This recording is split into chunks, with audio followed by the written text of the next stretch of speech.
SBK on Tour heute mit einem kleinen Halbtages-Wanderausflug. Und zwar schauen wir uns eine Klamm an, die in der Eiszeit entstanden ist, die sogenannte Bitterbach-Schlucht. Ja, und jetzt schauen wir mal, was es hier in der Natur um Lauf an der Pegnitz rum so zu entdecken gibt. Auf geht's!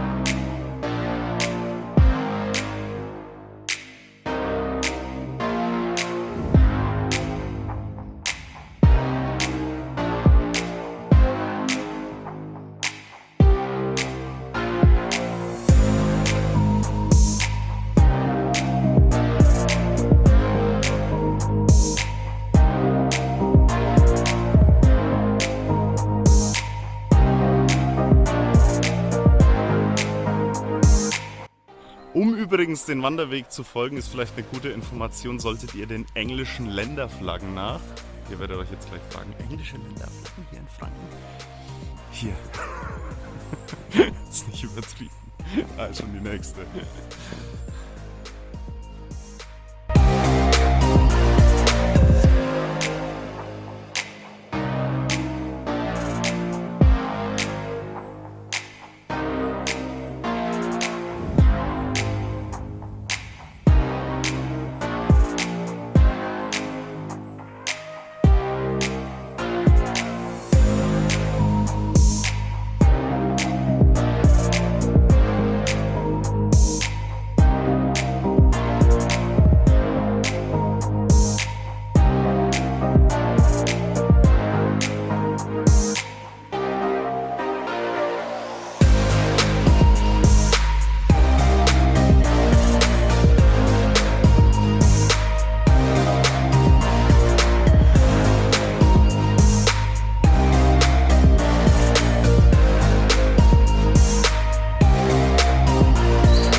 So, das war der Wanderausflug durch die Bitterbach-Schlucht. Parken könnt ihr am besten entweder in Vogelhof oder am Baseballfield von den Raiffeisen-Wölfen, hier direkt im Lauf an der Pegnitz.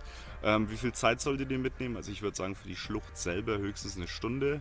Und von beiden Parkplätzen aus seid ihr innerhalb von 5 bis 10 Minuten hierher gelaufen. Der Name Bitterbach-Schlucht kommt übrigens vom Wort Biberbach-Schlucht, wegen Bibern hier. Ja, und das war's dann eigentlich. Was ich mir noch geil vorstellen kann, ist hier im Herbst herzukommen, so richtig mit schönen Herbstfarben bei den Bäumen. Ich glaube, das sollten wir noch machen. Aber für heute heißt es jetzt erstmal danke fürs Zusehen, haut auf den Abo-Button und SBK on Tour Ende. Wir sollten uns das wirklich mal im Herbst anschauen. Auf geht's!